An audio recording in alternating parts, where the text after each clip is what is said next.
I had 10 minutes to speak with Obama about this issue, I would tell him to address it more, for one. I mean, I don't know, I think he only mentioned New Orleans 5 times during his campaign. I forget the actual statistic, but it was very little.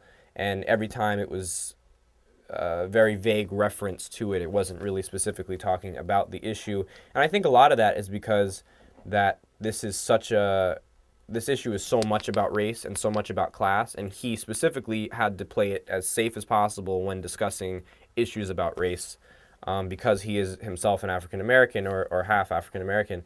And, I understand that for campaigning, but now that he's the president, he needs to speak up about this, and he needs to not address this as simply a natural disaster, and not even simply as the failure of the Bush regime, because the reality is that, yes, Bush and FEMA screwed up in every single way that they could have, but they're just as responsible as any leader for the past 40 years since those initial levees were built after Betsy. Every city official, state official, and national official who's been involved with this at all is, I think, equally at fault here because no one spoke up. And 40 years passed and nothing happened. 40 years passed and the walls stayed there. They knew that they would fall the next time a hurricane came. They knew that the Ninth Ward would be destroyed.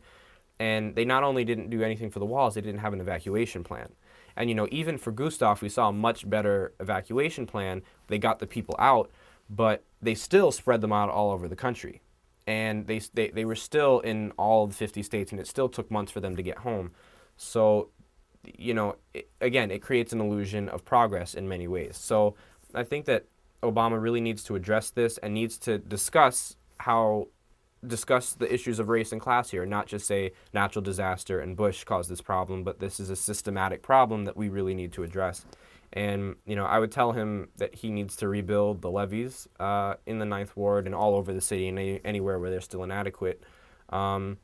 Because right now they're a psychological barrier for everyone who hasn't come home. Because, why would you invest everything that you have left into coming back to a home that could be destroyed in August, in 6 months from now, in a year from now, and, the next time a storm comes, and they are going to be coming much more frequently. So, and that's the biggest hurdle to get over in this whole rebuilding process anyway is, the fear that people have of coming home. And that completely makes sense. So I think he really needs to rebuild those levees. And I think that he needs to turn over a lot of the power that the city and the state has over the rebuilding process and invest it in the people themselves and really organize and go to the community meetings that we already have established and give them the leadership and have them decide what needs to happen.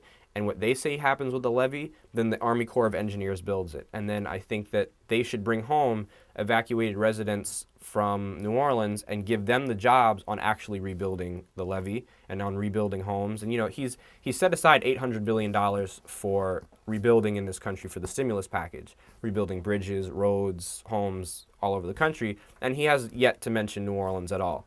And the entire city needs to be rebuilt. So that doesn't really make much sense to me. So I'd say he should target and find every single resident who was displaced from the whole Gulf Coast, bring them home, and give them jobs on rebuilding their own homes, their own communities, their own levees. And that's what sustainability is. It's not just, going to help them. It's working with them and empowering the people to, in the end, help themselves. So that's, if I had 10 minutes, I'd kind of try and get that in there.